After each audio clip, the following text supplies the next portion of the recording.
Bueno, ahora vamos a continuar con el segundo capítulo de Pautas en la educación de los hijos. El segundo capítulo es Aspectos generales del proceso educativo. Lo que vamos a hacer en este segundo capítulo es identificar cuáles son los aspectos principales que toda educación familiar no puede excluir en sus planes formativos. Esto quiere decir que si bien hay muchísimos aspectos que nosotros tenemos que cubrir cotidianamente, hay algunos que son imprescindibles. Y lo segundo es comprender los aspectos principales de la educación de la voluntad, las virtudes, la autoestima, los límites y la empatía. Vamos a empezar entonces con la educación de la voluntad. Cuando hablamos de educación, en general, el aspecto más crítico es la educación de la voluntad.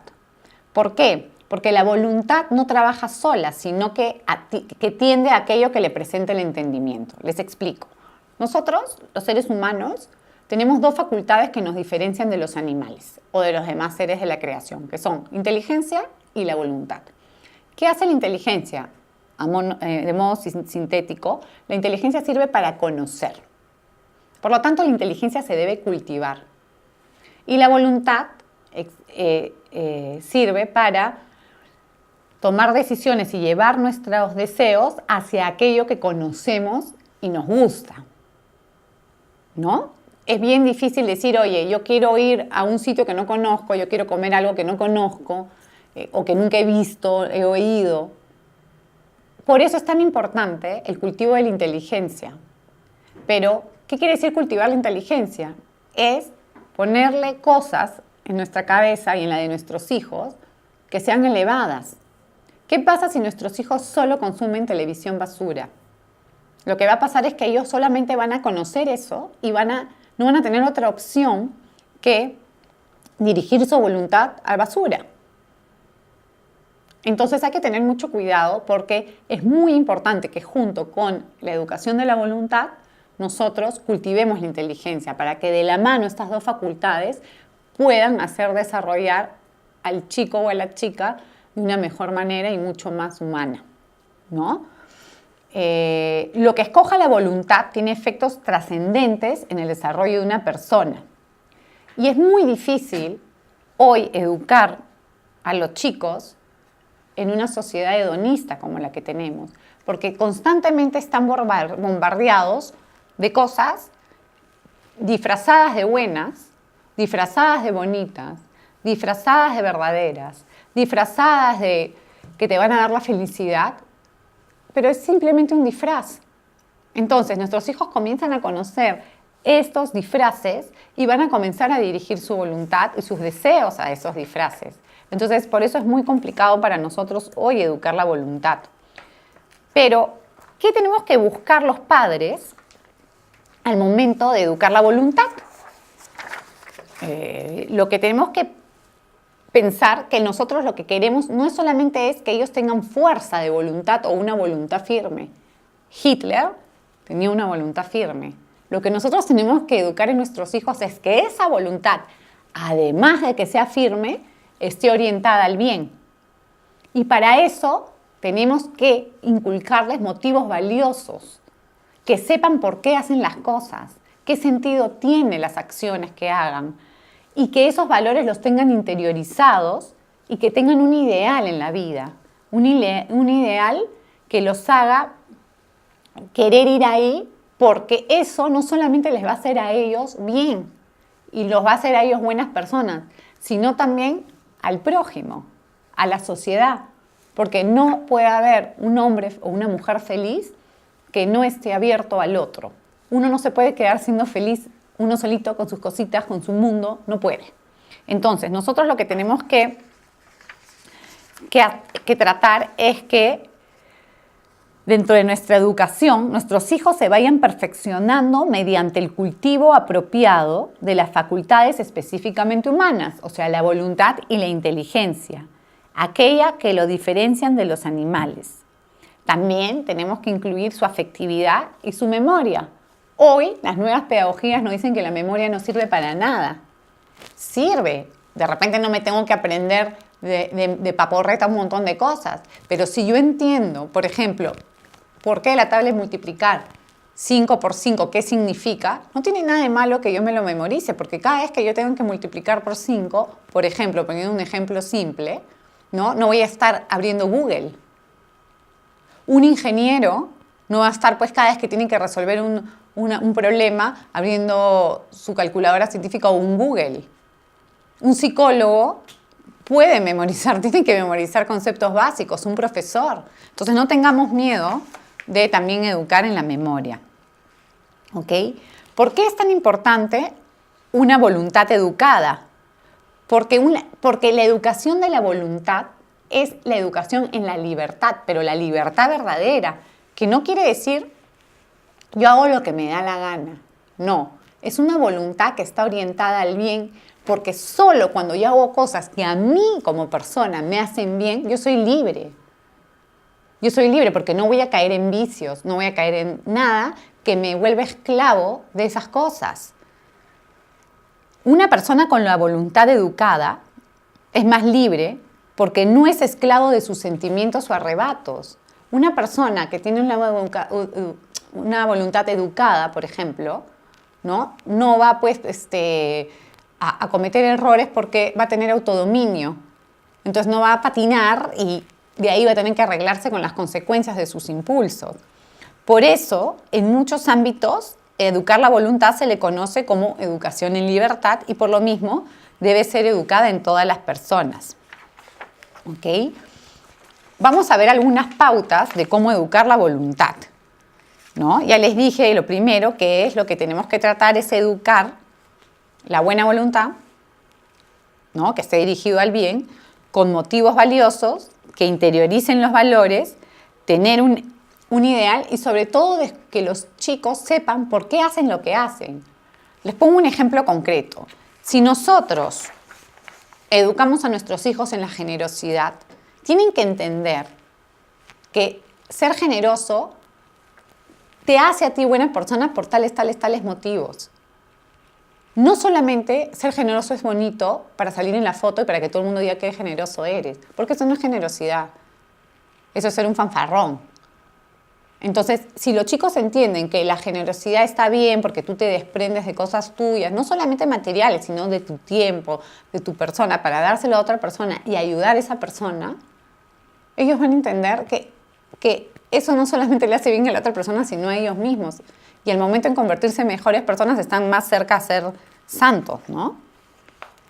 Dentro de la educación de la voluntad, lo más importante es lo que se llama la educación en virtudes.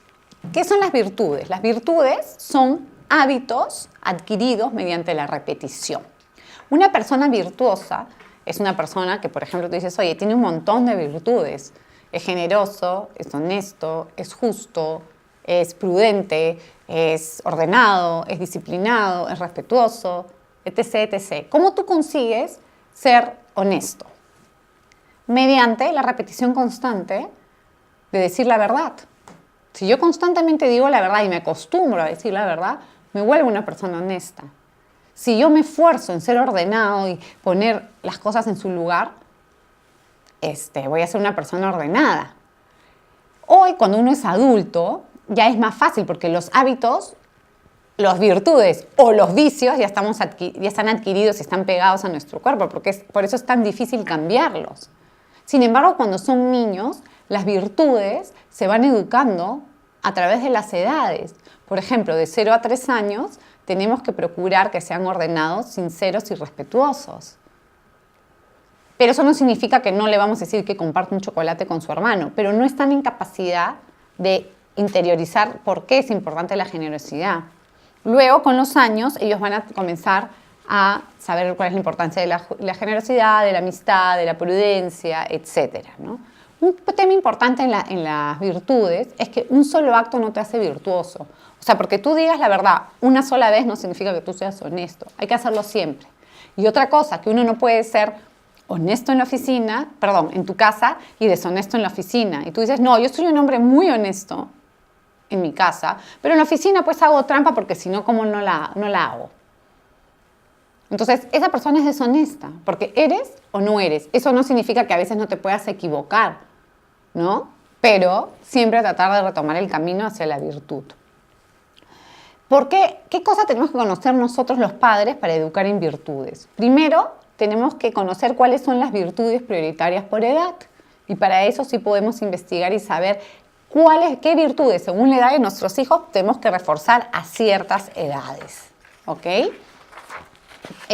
Lo segundo, que tenemos que diferenciar las características de nuestros hijos de nuestras preferencias como padres. ¿Qué quiere decir esto? Nosotros sería ideal que todos tengamos todas las virtudes, pero seríamos Dios, pues. No es posible. Todo el tiempo estamos perfeccionando una, jalando por aquí, haciendo por allá. Yo como madre, por ejemplo, puedo querer que mi hija sea, no sé, prudente. ¿Ok? Porque yo pienso que la prudencia es lo mejor, porque va a tomar buenas decisiones, porque no va a lanzarse a cometer tonterías, no va a poner en riesgo su vida, su integridad. Pero sin embargo, en su cabeza, ella es incapaz de organizar su tiempo, no cumple con los deberes escolares que hoy tiene que cumplir. El desorden la mata. Yo tengo que ver que en ella, hoy lo más importante es que yo me concentre en que ella sea ordenada, porque sin ese orden no va a poder hacer ninguna cosa más y se le va a complicar la vida. Entonces, a eso me refiero cuando digo que hay que identificar las características, hay que diferenciar las características de cada hijo con lo que yo quiero y a su vez diferenciar la característica de cada uno de nuestros hijos. Porque si bien nosotros tenemos que aplicar ciertos valores familiares a todos, o sea, en esta casa no se miente, en esta casa no se pega, en esta casa no se grita, que son, digamos, los valores universales que rigen la convivencia en nuestra familia, sí hay una educación que debe ser especializada para cada hijo, porque cada hijo es único y irrepetible y no lo que le funciona a uno le funciona al otro. Y si uno quiere ser un padre justo, tiene que darle a cada hijo lo que le corresponde y lo que necesita. ¿Okay? Nuevamente, para educar en virtudes, como les dije en la lección anterior, lo más importante es el ejemplo de nosotros los padres, pero no significa que tengamos que ser perfectos, sino que tenemos que tratar de ser virtuosos y si, por ejemplo, mi hijo o mi hija y yo tenemos problemas de que nos gusta comer mucho, de repente juntas podemos tratar de comer más saludable, acompañarnos en eso y tratar de ser cada día mejor. Otro punto importante es que tenemos que practicar el autocontrol con nuestros hijos. ¿Por qué? Porque si no, es difícil ser virtuoso si uno no tiene un autodominio. Entonces, si eres un padre que grita, se desborda, no mantiene la templanza de poder manejar una situación sin te pega de gritos, este ejemplo también pues va a enseñarle a nuestros hijos que el desborde es parte, no tiene nada de malo.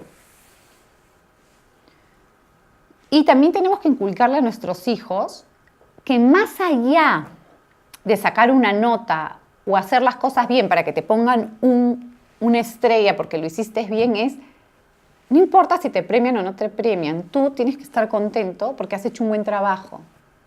La ilusión por las obras bien hechas. Entonces, tienes que los chicos saber que si se esforzaron bien, que se hicieron lo mejor posible y que tuvieron resultados espectaculares, no importa el reconocimiento social. Y luego, con cada uno de los hijos, vamos a priorizar la virtud que los ayude a desarrollar puntos fuertes en momentos determinados. ¿No? Como les digo, cuando son chiquitos es el orden. ¿Por qué? Porque tienen que tener rutina, disciplina, obediencia, porque nos tienen que aprender a obedecer, porque si no nos obedecen, los ponemos en peligro inclusive físico. Si no te obedecen cuando dices, oye, no te tires del barranco, tenemos que enseñarles. Pero cuando van creciendo les iremos enseñando otras virtudes que son imprescindibles. Cuando son jóvenes o adolescentes les enseñaremos la virtud de la castidad, la virtud de la sinceridad, del respeto al prójimo, del patriotismo, de la ciudadanía. Entonces tenemos que saber nosotros los padres qué vamos a hacer en cada momento de la vida de nuestros hijos. Y para educar en virtudes necesitamos que toda la familia colabore. ¿De qué me sirve a mí tratar de enseñarle a mi hija o a mi hijo que no hablen mal de las otras personas? Si yo no hablo mal de nadie, pero llega mi esposo y dice, ay, fulanito esto, fulanita lo otro, y comienza a hablar y chismear de todo el mundo. Entonces tenemos que tener un plan educativo conjunto, todos los miembros de la familia. E igual, si es que estamos trabajando una virtud específica con alguno de nuestros hijos, por ejemplo, la responsabilidad, porque bueno, uno está haciendo las tareas, hablar con el resto de la familia que tiene un contacto con él, los abuelitos y tal, y decir, oye, estamos trabajando con él en que sea responsable, entonces por favor, encárgale cosas que hacer y que las cumpla, entonces todos trabajamos en equipo. ¿Ya? Las virtudes, para ponerles de una manera rápida, hasta los 7 años trabajamos obediencia, sinceridad y orden. De 8 a 12 años, sobre todo lo que es la fortaleza, la perseverancia, laboriosidad, paciencia, responsabilidad, justicia y generosidad. De 13 a 15 años, las virtudes deberían ser sobre todo pudor, sobriedad, sociabilidad, amistad, respeto, sencillez y patriotismo. Y de 16 a 18 años, prudencia, flexibilidad, comprensión, lealtad, audacia, humildad y optimismo. ¿Quiere decir que de 13 a 15 años ya no me voy a preocupar de que sean obedientes? No, también. Me estoy refiriendo que esas son las edades donde tienen un periodo sensitivo más desarrollado para asimilar por qué uno debe ser pudoroso o sobrio. Pero también desde los 0 años les estamos enseñando que sean pudorosos y sobrios. Lo que pasa es que a estas edades que les he dicho es donde ellos tienen la capacidad para entender por qué es importante esa virtud. Bueno, siguiendo con la segunda lección, vamos a hablar del punto 3, que es los límites y las normas, ¿no? ¿Por qué es tan importante ponerle límites a nuestros hijos o normas? Muchas veces pensamos, sobre todo también porque hoy nuevas pedagogías nos dicen, déjalo ser libre, no los reprimas, no hagas esto.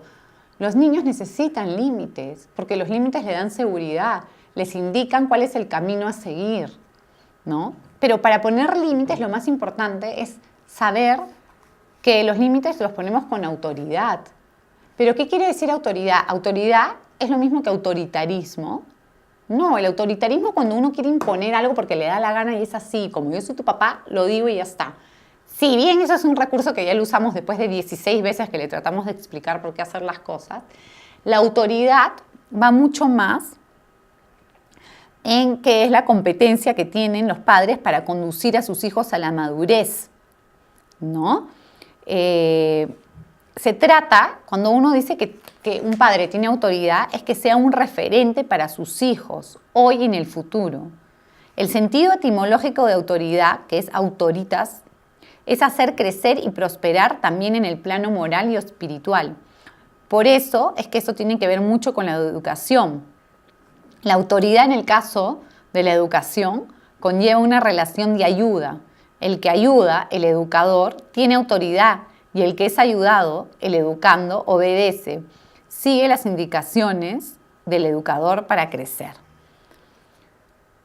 Poniendo un ejemplo más concreto sobre qué podría ser la autoridad. Cuando, por ejemplo, nosotros decimos el doctor Pérez es una autoridad en pediatría. ¿Qué quiere decir que es una autoridad en pediatría? Que nosotros confiamos que él sabe y actúa y lo hace bien. Y confiamos y vamos y le llevamos a nuestros hijos. Nuestros hijos tienen que pensar igual. Mi papá y mi mamá son una autoridad. ¿Por qué? Porque lo que me dicen es cierto. Y una vez más, ¿cómo se gana la autoridad? Real y legítima, con el ejemplo, ¿no? Y la forma también de nosotros poner límites, el segundo punto, además de la autoridad, es la firmeza educativa. La firmeza educativa no es pegar de gritos y decir, haz esto, esos gritos. Y normalmente cuando uno grita, confunde a la gente. Y más están pensando en por qué me grita que en lo que me está diciendo. ¿Por qué mi papá está descontrolado? ¿Qué le pasa? La firmeza es la capacidad de tomar decisiones afectivamente difíciles por el bien de los hijos. O sea, por más que sepamos que nuestro hijo va a llorar, nosotros le decimos, vas a hacer lo que tienes que hacer y lo vas a hacer así. Pero es que no quiero. Es como decirle, lávate los dientes. No quiero. Y se ponen a llorar. Nosotros sabemos que se deben lavar los dientes porque eso les hace bien y no vamos a decir, ay, pobrecito, cómo llora, que no se lave los dientes. Pobrecito, que no haga tareas. La firmeza educativa es eso, es decir, tomar decisiones afectivamente difíciles por el bien de los hijos, resistiéndose a las presiones psicológicas, internas o externas, que tienden a debilitar y legitimar o modificar esas actitudes educativas que se consideran justas. Y muchas veces ser firmes nos duele, ¿no? Porque implica que emocionalmente vamos a hacer sufrir a nuestros hijos, lo vamos a hacer llorar. ¿Y qué papá quiere ver llorar a sus hijos o quiere que sufra por algo? Pero a veces hay que sufrir para aprender. Dice, adquirir firmeza educativa implica un trabajo también para los padres porque es a través del dominio de las emociones que pueden buscar el bien educativo de sus hijos por sobre los propios sentimientos. Yo sé, es como decir que te digan, oye, le tienes que poner un tratamiento a tu hijo, que lo tienes que internar en la clínica, lo tienen que operar. Obviamente que vas a sufrir. Obviamente que le pongan una inyección a tu hijo, que le corten algo, te va a doler. Pero si es algo que le va a hacer bien a su salud, te lo aguantas. Pues igual es en el tema educativo, ¿no? Pero ser firmes no es algo innato. Si bien hay algunas personas que sí podemos ser más firmes que otras, hay otras que nos cuesta mucho más la firmeza. Pero hay que trabajar y aprender a hacerlo. Hay que trabajar nuestro carácter para poder ser firmes, ¿no? Sin embargo, para aprender cada día a tener un mejor manejo de la firmeza, es importante tener un conocimiento realista de las dinámicas afectivas que pueden menguar la capacidad para ser firmes y cometer errores aún voluntarios. Por eso los padres tenemos que conocernos también a nosotros mismos para saber qué dentro de nosotros a nivel emocional nos puede meter cabe al momento de ser firmes. Un ejemplo concreto es que cuando mi mamá a mí me hizo eso, lloré horrible y la odié. Pero si te hizo bien, ¿no? Lo puedes replicar en tus hijos y decir, ok, esto los va a ayudar a informarse en tal cosa o en tal punto. Y por más que a mí me haya traumado, por más que a mí no me haya gustado, sé que eso es algo bueno para ellos. Entonces hay que mirar dentro de nosotros mismos para saber qué son esos obstáculos que nuestra misma afectividad puede poner para ser firmes con los hijos. ¿Por qué es útil la firmeza? Porque gracias a ella se puede hacer de guía en las relaciones con los hijos. Y tener un guía es un derecho de todo niño en formación. Los niños necesitan guía. No es justo que estén solos, educándose solos, si no tienen criterio, si no tienen quien les dé el camino, si no tienen una persona que les diga por dónde ir, se pueden desbarrancar. Además, la ausencia de una buena guía no permite que se desarrolle adecuadamente una dependencia psicológica sana. ¿Qué quiere decir? Un niño dócil es un niño bueno. Un niño que sabe escuchar, que confía en sus padres. Y eso es algo que nosotros los padres también tenemos que explotar, esa confianza innata que tienen nuestros hijos en nosotros y en creer todo lo que le digamos. Si nosotros le decimos a nuestro hijo, hijito, párate acá, que acá no te va a pasar nada, pero sabemos que viene un tren, él nos va a creer y se va a parar ahí y va a creer que nosotros lo estamos cuidando. Eso es un ejemplo bien feo, pero hagámoslo del lado contrario. Si nosotros hacemos que nuestros hijos, mediante la autoridad, la firmeza y el ejemplo, crean en nosotros, es muy bueno que tengamos un niño dócil porque confía en nosotros. Eso no lo hace un débil. No es novedad que mayoritariamente los hijos aprecian más a un padre exigente que a uno que es manipulable. Muchos los desprecian abiertamente, inclusive tratándolos con arrogancia y humillándolos. Un padre débil puede parecer que ofrece comodidad, pero no ofrece comodidad, felicidad. Los niños necesitan un padre y luego, cuando se vuelven adultos, agradecen la firmeza, agradecen que le hayamos puesto límites, agradece que nosotros hayamos sido fuertes, porque muchas veces yo he visto muchos casos donde dicen, pero mamá, no entiendo, ¿por qué me dejaste hacer esto? ¿Por qué no me exigiste hacer mis tareas? ¿Por qué no me castigaste cuando hice tal cosa? Todos los problemas que yo me hubiera ahorrado. ¿Por qué no me hiciste hacer mi cama? ¿Por qué no me obligaste a lavar los platos? Porque cuando me fui a vivir solo, se me vino el mundo encima, no sabía cómo sobrevivir. Entonces, la firmeza es muy importante y los límites en nuestros hijos, porque les dan seguridad. Si un niño te dice, mamá, quiero una gaseosa con cafeína a las 10 de la noche, ¿se la vas a dar? Pobrecito, mijito, se la doy. Bueno, no duerme toda la noche. Y luego al día siguiente está cansado en el colegio y no rinde. Y tiene un humor terrible. Dile no a la Coca-Cola, eso es poner un límite por su bien. Y nos lo van a agradecer. El punto 4 de este segundo capítulo es la autoestima y su importancia. La autoestima es algo que ahora nosotros hablamos mucho, ¿no? Si tienen autoestima alta, si tienen autoestima baja, y confundimos muchas veces que alguien tiene una autoestima alta cuando se cree lo máximo y de verdad no lo es. Eso es no es tener una autoestima sana, que es lo que nosotros en realidad tenemos que buscar a nuestros hijos, que tengan una autoestima sana. ¿Y qué quiere decir tener una autoestima sana? Eso es lo que vamos a ver ahora. Pero primero vamos a entender qué es la autoestima. La autoestima es el valor que le damos a lo que conocemos de nosotros mismos. Es el sentimiento de valía que nos otorgamos a nosotros mismos. ¿Cuánto valgo? Como su propio nombre indica, es la estima propia. Supone aprobarse a uno mismo, aceptarse y considerarse como una persona digna de ser aceptada y querida por uno mismo y por consiguiente por los demás. La autoestima forma parte esencial del mundo de cada persona y esta se empieza a trabajar desde que se nace. Sin embargo, muchas veces nosotros pensamos que para que, oye, al chico no le destruyas la autoestima, no le digas pues que juega horrible al fútbol. Y le exiges, y le exiges, y le exiges, y le exiges, pero el niño tiene 2 pies izquierdos y nunca la va a hacer.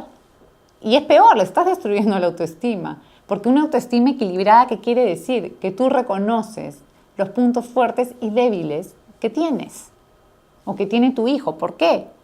Porque cuando tú sabes de qué pie cojeas, tienes una posibilidad de mejora. Si tu mamá todo el tiempo te está diciendo, tú eres lindo, tú eres inteligentísimo, eres súper responsable, eres no sé qué, ¿en qué momento el chico va a decir, oye, eso lo tienes que mejorar? Si yo soy lo máximo, todo me va perfecto. Eso no quiere decir que le vamos a estar chancando diciéndole, oye, eres un bruto, eres un irresponsable, tampoco. Sino que vamos a decirle, mira, esto tienes que trabajarlo mejor porque te va a ayudar mucho que tú seas responsable en las tareas, porque cuando tú seas grande y trabajes, vas a necesitar de esta fortaleza y esta perseverancia para salir adelante. Si no, te vas a quedar como el tío Juanito, que mira, que por no ser responsable, mira cómo terminó. En ningún momento les he dicho que es un irresponsable, en ningún momento les he dicho que es un bruto, un ocioso. Pero sin embargo estás reconociendo que le falta desarrollar la responsabilidad y eso no tiene nada de malo, porque si no tuviéramos nada que mejorar, nuevamente seríamos Dios o un ser mutante que no sé de dónde habrá salido, ¿no? Una persona con una autoestima equilibrada también aprende de la experiencia, ¿no? Y busca una formación continua. ¿Qué quiere decir que tengas conciencia y te valores a ti mismo? Primero, es que nuestros hijos tenemos que enseñarles a que se reconozcan como persona. Y esa persona es valiosa por el simple hecho de existir. Eso ya te da el 80% o el 90% de tu autoestima. Yo valgo porque soy un ser humano querido, amado por Dios y por mis padres. Y eso es un punto muy importante, el amor, porque mientras más amemos a nuestros hijos, mejor autoestima van a tener. Porque al momento de sentirse amados por lo que son y no por lo que hacen ni por lo que tienen, hace una inyección a la vena de la autoestima. Entonces, ¿qué quiere decir esto? Que lo importante de la autoestima es que nuestros hijos, por sobre todo, se sientan queridos. Eso por sobre todas las cosas. Se sientan amados por ser como son, por existir, porque son nuestros hijos, porque los queremos, porque a pesar de todos sus defectos, son muy valiosos. Lo segundo es que se conozcan como son en realidad. Nuevamente, no diciéndoles eres así, hasta un bruto. No. Vamos a resaltar, oye, tú eres un niño muy educado, eres un niño muy honesto y por lo mismo te vendría muy bien seguir desarrollando en tu perseverancia porque eres muy impaciente y la impaciencia no te va a ayudar, ¿no? Hay que seguir trabajando en la paciencia para que cada día seas más tranquilo y no te desesperen tales y tales cosas. Y finalmente, que tengan siempre esos valores elevados o esos motivos elevados por los cuales quiere hacer las cosas, que tenga razones poderosas para querer mejorar. ¿Cómo podemos educar una autoestima ya familiar sana? Primero, que la autoestima, ¿no?, se aprende, pero tiene adelantos y retrocesos. Si tenemos un adolescente que está en la edad terrible, lleno de granos y con fierros, lo más probable es que tengamos que trabajar un poco su autoestima física.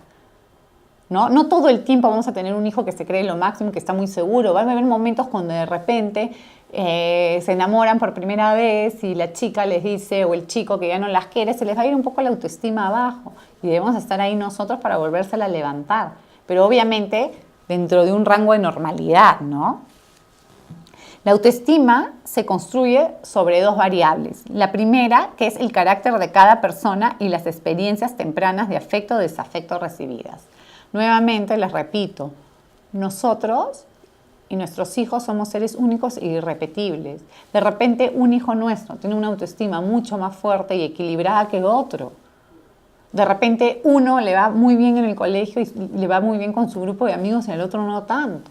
Entonces, la manera como le vamos a construir la autoestima va a variar de acuerdo a su personalidad y al contexto en el que crecen nuestros hijos y a las diversas situaciones que vive cada uno de ellos, ¿no? Entonces, no nos olvidemos nunca de reforzar en nuestros hijos y decirles que nosotros los queremos y que sepan quién los quiere. También que sepan hacia dónde van en su vida. Que sepan de lo que son capaces y sobre todo que sepan que son distintos y únicos. Y solo por eso ya valen un montón. ¿Cuándo podemos nosotros detectar que nuestros hijos tienen un problema de autoestima? Algunos ejemplos son que a partir de los 7 años no saben discernir lo que está bien de lo que está mal. Que no tienen capacidad de tomar decisiones, son muy inseguros porque tienen miedo de equivocarse y el error los aniquila. No sabe empezar las cosas, le da miedo, siempre necesita que alguien lo empuje, es una persona muy insegura. Se aleja de otros niños, evita convivir con ellos. Habla mal de sí mismo, un chico que todo el tiempo dice que yo soy así, yo soy un bruto, no me funciona, siempre hago las cosas mal. Hay un problema de autoestima. Cuando no quiere destacar en nada. Otro problema de autoestima es cuando quiere que le digan siempre cómo hacer todo. ¿Por qué? Como tiene miedo de equivocarse y sentir el fracaso, prefiere que le digan cómo hacer las cosas. O que pretende que todo lo suyo sea igual a los demás. ¿Por qué? Porque no quiere críticas. Entonces mejor me igualo al resto. Entonces no tiene personalidad, no tiene capacidad de innovación. No sabe comportarse cuando hay gente adelante. Una persona que tiene mala autoestima no soporta las críticas. El perfeccionismo también. Un niño que es excesivamente perfeccionista no es una virtud. Primero porque la perfección no existe y segundo, como no quiere o no está dispuesto a aceptar la crítica, porque si no, es que esos que tienen una autoestima baja, porque una autoestima sana es, me equivoqué, sí, pues me equivoqué, hice lo mejor posible, no me salió bien, en la próxima trataré de hacerla mejor y eso a mí no me define como mejor o peor persona, yo sigo siendo Juliana y me equivoqué y seguiré esforzándome. Luego, cuando son irritables o susceptibles o cuando se relaciona mal con otros niños. Luego vamos a ver también, como van a poder ver en el texto, algunas pautas para favorecer la autoestima de nuestros hijos. El primero, como en todo, es el amor real e incondicional a nuestros hijos. Eso no significa que le diremos, hijito lindo, qué bueno que no has hecho la tarea. No. Vamos a educar con firmeza, con autoridad, pero siempre con amor, porque por sobre todo en nuestro proceso educativo estamos buscando el bienestar de nuestros hijos porque los amamos. Entonces, cuando se sientan amados ya tenemos, repito, la autoestima bastante avanzada. Darles tiempo. Tenemos que darles tiempo a nuestros hijos para conversar con ellos, para ver qué están sintiendo, qué tienen en su corazón, para que también ver si tienen problemas de autoestima y para poder reforzarles su identidad, para poder reforzarles que son valiosos. Y para eso también tenemos que abrir los canales de comunicación afectiva. Es muy necesario que nosotros seamos capaces de crear desde que ellos son chiquitos vínculos de confianza para poder darle ayuda constante, además para que mejoren en conocerse a sí mismos y que tengan confianza. Les decía, la autoestima sana es saber cuáles son tus fortalezas y cuáles son tus debilidades para poder mejorar. ¿Y cómo yo puedo saber cuáles son mis fortalezas y cuáles son mis debilidades? Conociéndome a mí mismo. Y los padres somos los responsables de que nuestros hijos se conozcan a sí mismos. Y también tenemos que tener una exigencia coherente. No podemos exigirle a un hijo que tiene ciertos problemas que hagan algo que no van a poder. Porque ahora no, todo es, si tú quieres lo puedes lograr, que nadie te paralice los sueños. Y muchas veces con eso estamos inflando o estamos tratando que nuestros hijos hagan algo que nunca van a poder porque o físicamente no van a poder, ¿no? O psicológicamente no van a poder y lo único que estamos haciendo es frustrarlos y destruirles la autoestima. También tenemos que hacerlos sentir importantes y dignos de respeto en lo que hagan. Si nuestro hijo mayor tiene 80 diplomas y 90 medallas y el segundo no, explicarle que no importa que tu hermano mayor tenga eso, lo que tú haces también es muy valioso y no importan las medallas, a tu hermano se las dan porque entró en este concurso, tal. Lo que tú haces es muy importante. También para que un chico tenga autoestima hay que escucharlo. Escuchar sus ideas, escuchar sus opiniones. Y todo el mundo le decimos, tú cállate, tú que hablas, que eres un enano, que no sabes nada. Tú no opines porque eres muy chiquito. ¿Tú qué sabrás? Nosotros, a nuestra hija de 5 años, papá, yo pienso que hay que hacer esto, lo otro, no sé qué. Puede decir una cosa totalmente incoherente. ¿Qué le respondemos? Oye, muchísimas gracias por tu opinión, la vamos a considerar y ver si esa es la mejor fórmula para hacerlo. Corregirles lo que hace mal sin descalificar. Nuevamente les repito, no tenemos que decirles, eres un bruto, una bestia, un flojo. Tenemos que decirle, hijo, acá te faltó esforzarte, por eso has tenido esta nota. Tienes que esforzarte porque el esfuerzo te va a dar cosas buenas. No puedes no esforzarte. ¿Te gustaría ser un flojo? ¿Te gustaría que no te vaya bien el trabajo? No, pero no le dices eres, sino estás actuando, tu conducta es de una persona que no quiere trabajar. Pero no es que eres un flojo, porque ya le estás poniendo la etiqueta, ¿no? Y eso significa darles mensajes positivos. También tenemos que aplaudir las cosas buenas sin tampoco, o sea, a ver, si te ayudó a lavar los platos, no es decir, ¡bravo! ¿Qué tal? Nunca he visto a nadie que lave los platos. O sea, tampoco hay que ser tan rimbombante cuando hacen las cosas. Hay que premiar, hay que decir cosas positivas en la justa medida, hay que ser proporcionados a lo que han hecho. Porque si no, también van a creer que algo simple, pucha, merece que le compres o que te lo lleves de viaje a Disney. Y no es así. Y también hay que crear y crecer en un ambiente de seguridad. Eso es todo bueno por esta parte de lo que es la autoestima. Ahora vamos a seguir con la empatía. La empatía es una virtud que a mí me gusta mucho porque tiene mucho que ver con la capacidad de darse y con la generosidad. Pero muchas veces también se confunde con la simpatía. ¿Por qué? ¿Qué es la empatía? La empatía consiste en darse cuenta de lo que sienten los demás sin que lleguen a decírselo, sin que lleguen a que nos lo digan. Pero no significa que yo sepa lo que tú piensas pensando como yo pienso. Me explico. Cuando uno realmente logra tener empatía con otra persona es que logra ponerse en los zapatos del otro, pero como si fuera la cabeza del otro, el corazón del otro, la experiencia del otro. Por eso es que muchas veces cometemos el error de dar consejos del tipo, ay, si yo fuera tú haría tal cosa. Pero eso no es empatía, porque uno tiene que ver cómo está la otra persona, en qué contexto vive, que no es igual al que nosotros tenemos. Un problema de pareja que nosotros resolveríamos de la manera A, la otra persona de repente no es capaz porque no tiene las mismas competencias y las mismas virtudes que nosotros o los mismos defectos. Y la empatía está en ponernos en la cabeza, en el corazón y en el espíritu del otro. Por eso es tan difícil de educar. Sin embargo, también se educa como cualquier otra virtud y se empieza cuando en la familia aprendemos a estar pendientes de los demás. Por ejemplo, ser empáticos con la abuelita, ¿no? Entender, porque normalmente pues las abuelitas a veces molestan a los más chiquitos si uno no quiere, y enseñarles, oye, la abuelita ya es mayor, tiene esto, hay que comprenderla y hacerles entender que la abuelita no piensa igual que un niño. Y por eso los padres, nosotros debemos ser los primeros en enseñar la empatía con el ejemplo. Y podemos empezar con nuestros propios hijos, ser capaces de ponernos en su lugar y entender por qué han actuado como han actuado antes de tirarles un piedrazo y decirles, oye, ¿por qué has hecho esto?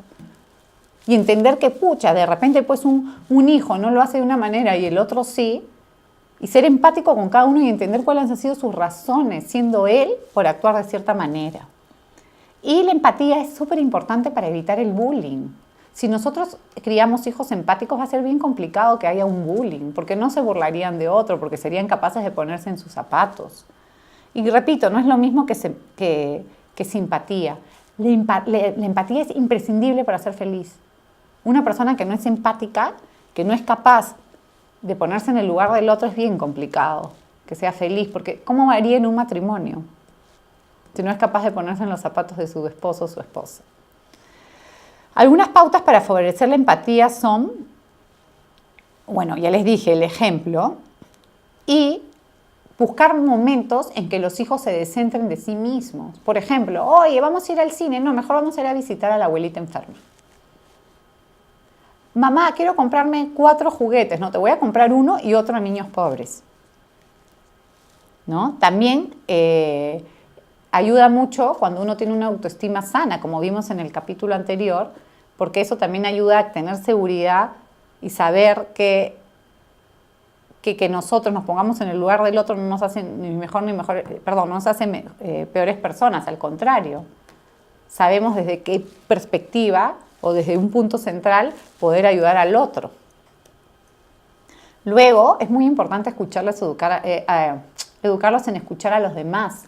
¿Se acuerdan cuando les dije lo de la mesa? Por ejemplo, si no hacemos vida en familia, donde cada uno se debe callar para escuchar al otro lo que le ha pasado, al final del día encontrarnos y contarnos nuestras experiencias del día, comentarlas.